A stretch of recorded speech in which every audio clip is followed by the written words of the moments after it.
सभी दोस्तों को प्यार भरा नमस्कार। डियर स्टूडेंट्स, 23 जुलाई को जो पेपर हुआ था इवनिंग में, उसका इंग्लिश लैंग्वेज का पेपर सॉल्यूशन करने वाले हैं। ये मैं मेरी तरफ से जो सूटेबल जो क्वेश्चन के आंसर वो बता रहा हूँ। जो बोर्ड क्या मानेगा वो बाद में डिसाइड होगा। देखिए, फर्स्ट क्वेश्चन कह रहा है words that are understood and constantly used from. Words जो होते हैं जो कॉन्स्टेंटली यूज किए जाते हैं और उनको समझा जाता है, ये किस चीज़ का, ये कौन से फॉर्म, यानी कि एक्टिव वोकेबलरी जो होती है। एक्टिव वोकेबलरी के अंदर हमेशा जो शब्द होते हैं उनको समझा जाता है और लगातार उनको यूज किया जाता है। ओके, डॉक्टर वेस्ट का कॉम्प्रीहेंशन जो टेस्ट होता है, कॉम्प्रीहेंशन जो टेस्ट होगा वो हमेशा लिंग्विस्टिक था। लिंग्विस्टिक का मतलब क्या हो गया? भाषा से हो गया लिंग्विस्टिक। ओके, डॉक्टर वेस्ट का कॉम्प्रीहेंशन टेस्ट था वो लिंग्विस्टिक, ये इसका आंसर है। Variable can be interchanged in. Variable जो होती हैं यानी कि अलग अलग जो भिन्नताएं होती हैं वो किसके अंदर है? वो कंपाउंड जो सब्स्टिट्यूशन होता है, कंपाउंड सब्स्टिट्यूशन जो मेथड है उसमें वेरिएबल होते हैं वो कैन बी इंटरचेंज्ड। समझ आया? उसके बाद में अगला है new words at early age should refer to objects and action which can be shown in the demonstrated in the classroom. जो नए नए शब्द हैं शुरुआती स्टेज पे, कोई भी चीज़ को, ऑब्जेक्ट को लेके, कोई भी एक्शंस को लेके, ओके, जो क्लासरूम में डेमोन्स्ट्रेट किए जाते हैं, दिखाए जाते हैं, वो क्या है? यानी कि सीधी सी बात है, आपको क्लासरूम में पढ़ा रहे हो और आप क्लासरूम में कोई भी वर्ड उसको इंडिकेट करके, यानी कि उसको डेमोन्स्ट्रेट करके, और आप क्या कर रहे हो? बच्चों को पढ़ा रहे हो, तो आप इसका मतलब सिचुएशन को क्रिएट कर रहे हो। तो सिचुएशन को क्रिएट कर रहे हो तो वो किस में आ गया? सिचुएशनल अप्रोच में आ गया। किस में आ गया? सिचुएशनल अप्रोच में। The exercise of listening skill. Listening की एक्सरसाइज आप हमेशा ध्यान रखो, हमेशा मैं खुद इस चीज़ का प्रैक्टिकल किया हुआ मेरा, कि जब भी आपको इंग्लिश सीखनी है, स्पोकन सीखनी है, तो आप क्या करो? किसी भी चीज़ को सुनो। किसी भी चीज़ को सुनोगे तो जो आपका लिसनिंग पावर बढ़ेगा। तो इसमें सीधा सही है जो स्पोर्ट्स कमेंट्री ऑन रेडियो, मैं हमेशा जो क्रिकेट की कमेंट्री हुआ करती थी वो सुनता था।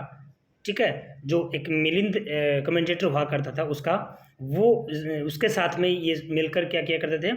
कमेंट्री किया करते थे इंग्लिश में। तो हमेशा जो स्पोर्ट्स जो कमेंट्री है रेडियो पे, वो लिसनिंग जो स्किल है उसकी जो एक्सरसाइज जो है लिसनिंग स्किल की, वो सबसे बेस्ट एक्सरसाइज ये वाली है। ठीक है भाई, एडवर्टाइजमेंट होते हैं, पोस्टर होते हैं, पंपलेट होते हैं, ये कभी भी अपन इसको देख सकते हैं, लेकिन लिसनिंग तो किससे होगा? ये वाला ही है इसका। ओके, बाकी तीन ऑप्शन क्या हो रहे हैं इसके? सूट ही नहीं हो रहे, वो तो सिर्फ देख सकते हैं अपन। Which one of the following is a measure to improve bad handwriting. Bad handwriting जो है उसको इम्प्रूव करने के लिए, उसको मेज़र करने के लिए निम्न में से कौन सा है? तो उसका प्रॉपर पोस्चर। प्रॉपर पोस्चर का मतलब क्या हो गया? जैसे हैंड राइटिंग में आपने लिखा, जैसे कि बी है, ऐसे लिखा, तो आप बच्चे को ये सिखाया, तो ये प्रॉपर पोस्चर में बच्चा प्रैक्टिस करेगा तभी तो क्या कर पाएगा? हैंड राइटिंग को इम्प्रूव कर पाएगा।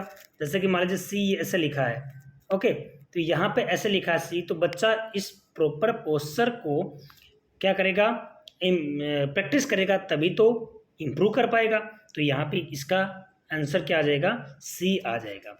उसके बाद में 37 में है is not a technical characteristic of A text book. Text book जो होती है उसकी विशेषताओं में टेक्निकल कौन सी नहीं है?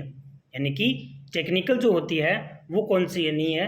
देखिए, प्रॉपर स्पेसिंग, मार्जिन, ये भी प्रॉपर स्पेस होता है वर्ड्स में, गुड क्वालिटी भी है, रीडेबल साइज, ये भी सही है लेटर्स की, बट लेंथ टेक्स्ट, लेंथ जो टेक्स्ट होगा वो क्या नहीं है? टेक्निकल करेक्टरिस्टिक नहीं है उसकी। ठीक है, तो इसका आंसर क्या आ जाएगा? सी।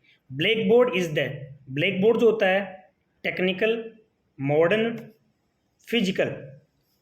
एड फॉर टीचिंग, कैसा एड है, यानी कि कैसा यहाँ पे एड बताया गया इसमें? तो चीपेस्ट है, सबसे सस्ता। ब्लैक बोर्ड जो है सबसे सस्ता टीचिंग एड है, ये ध्यान रखो आप लोग। कोई भी आप लोग उस पे दिखाओगे, टेक्निकल कोई चीज़ लाओगे वो भी महंगी है। मॉडर्न जो है ब्लैक बोर्ड मॉडर्न नहीं है, तो यहाँ फिजिकल नहीं है, चीपेस्ट है, सबसे सस्ता ब्लैक बोर्ड है, वही एक टीचिंग का क्या है, एक ऐड है, मतलब सहायक है वो।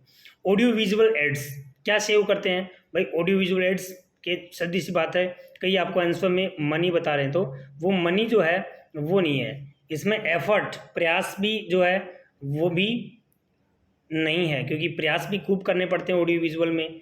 मनी जो है वो भी आपको क्या कर रहे हैं, लगता है ऑडियो विजुअल में। फिर क्या हो गया, इंटरेस्ट जो होता है वो तो ऑडियो विजुअल में बना ही रहता है, लेकिन वो सेव क्या करता है, तो इसमें वर्बल इनपुट क्या का मतलब क्या हो गया, आपको बोलना कम पड़ता है। ऑडियो विजुअल जो है ना वो ऑटोमेटिकली क्या करेगा, सामने वाला ही उस पर देख के और सुन सकता है, तो यहाँ पे सेव करेगा वो इसको, इंटरेस्ट को सेव नहीं करता है। इंटरेस्ट तो बढ़ाता है, एफर्ट भी बढ़ाता है, मनी भी बढ़ाता है, बट यहाँ जो आंसर आएगा वो वर्बल इनपुट हो जाएगा। उसके बाद में students improve their critical thinking. Critical जो थिंकिंग है उसको इम्प्रूव स्टूडेंट कैसे करेंगे, पीयर असेसमेंट में। पीयर का मतलब ग्रुपिंग के अंदर जो असेसमेंट होता है ग्रुप बना के, उसी के अंदर वो स्टूडेंट है अपनी क्रिटिकल थिंकिंग को क्या कर पाएंगे। आप 5-5 बच्चों का ग्रुप बना के, पीयर बना के उनका और बैठाओगे, वो आपस में डिस्कस करेंगे कोई भी चीज़ को लेके, ठीक है। तो वो चीज़ें जो है ना वो किस में है, पीयर असेसमेंट में है। उसके बाद में सीसी जो है कैरी आउट का मतलब होता है निर्देशों की पालना करना, carry out in classroom. CC जो है वो किस क्लासरूम में उसका कैसे उनका पालन किया जाता है, कैसे उनको फॉलो की जाती हैं, स्ट्रिक्टली की जाती हैं क्या, उसके बाद में टाइमली, उसके बाद में इनफॉर्मली या फिर फॉर्मली। देखिए ये स्ट्रिक्टली भी नहीं है और टाइमली भी नहीं है। यहाँ पे सीसी जो चला था, सीसी यानी कि गवर्नमेंट स्कूल में काफ़ी सालों तक चला था सीसी, सतत व्यापक मूल्यांकन जो इसको बोलेंगे। यहाँ पे तो फॉर्मली और इनफॉर्मली दो ऑप्शन में आपका जो इनफॉर्मली रूप से है और क्लासरूम में उसको कैरी आउट किया जाता है, उसको लागू किया जाता है, उसको फॉलो किया जाता है यहाँ पे, तो इसका आंसर क्या हो जाएगा, इनफॉर्मली।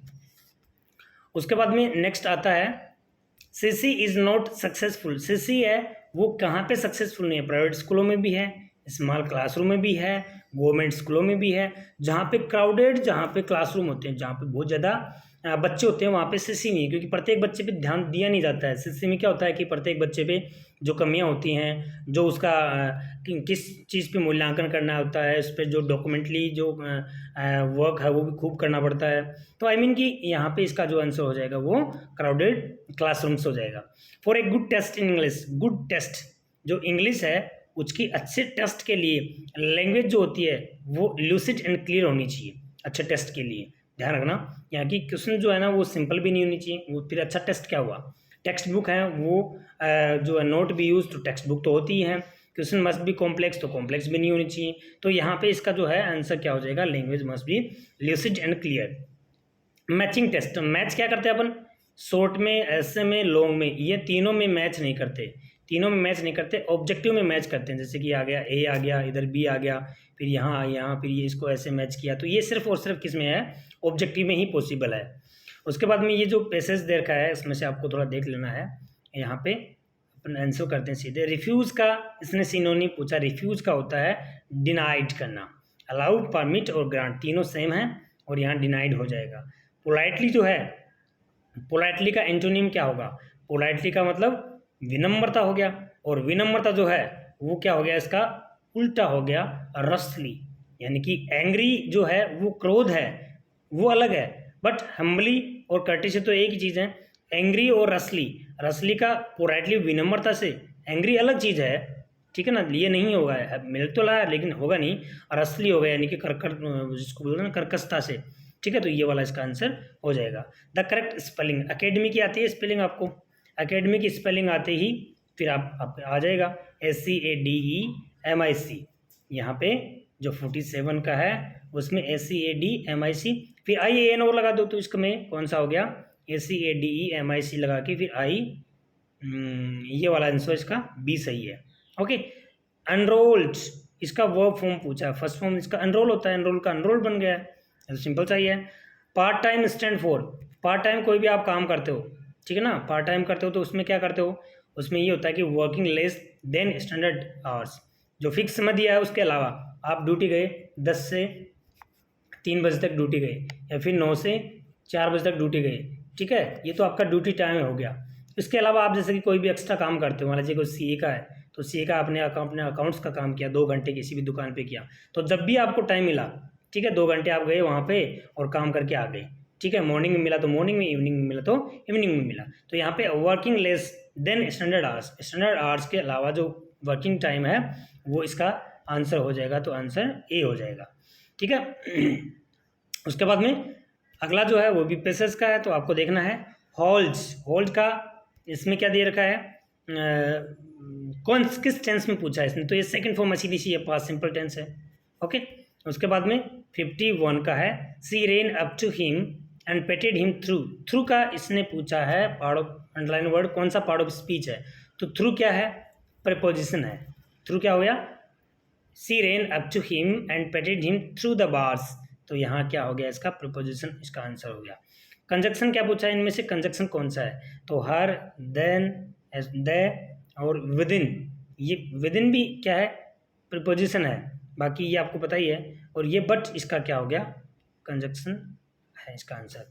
डिटर्मिनर जो है इसमें से डिटर्मिनर कौन सा भाई, एंड है क्या, नहीं, एंड भी नहीं है, हैड भी नहीं है, अब भी नहीं है, द है डिटर्मिनर।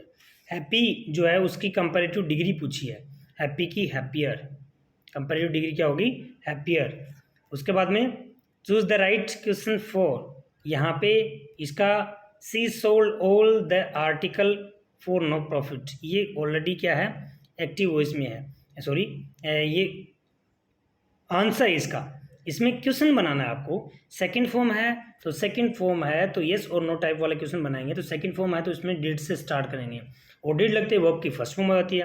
देखो यहाँ पे डू है ये भी रोंग, डज है ये भी रोंग, डिड है लेकिन यहाँ सेकंड फॉर्म आ गई, इसका मतलब कौन सा बच गया, ए बच गया, ये इसका आंसर हो जाएगा। उसके बाद में choose the active voice of Saina had been supported by her maternal aunt, तो इसमें पैसिव इसका ये पूछा है हैड बीन सपोर्टेड, तो हर मैटरनल आंट का यहाँ पे हर की जगह इसने नाम दे दिया, तो so known as maternal aunt, ये तो हैड बीन है तो हैड प्लस वर्ब की थर्ड फॉर्म देखो किस में है, मैटरनल आंट हैड, ये वाला इसमें है, ठीक है, तो इसका आंसर क्या हो जाएगा सी, ओके।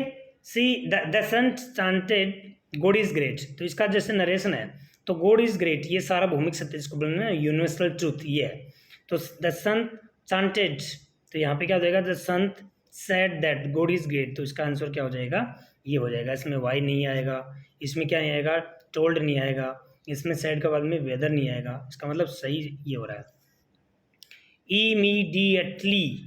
इमीडिएटली देखो, अब इमीडिएटली कौन सा, इमीडिएटली ये वाला है, ठीक है ना, ई का आई मी डी है, ई है, हो गया ना, ई है,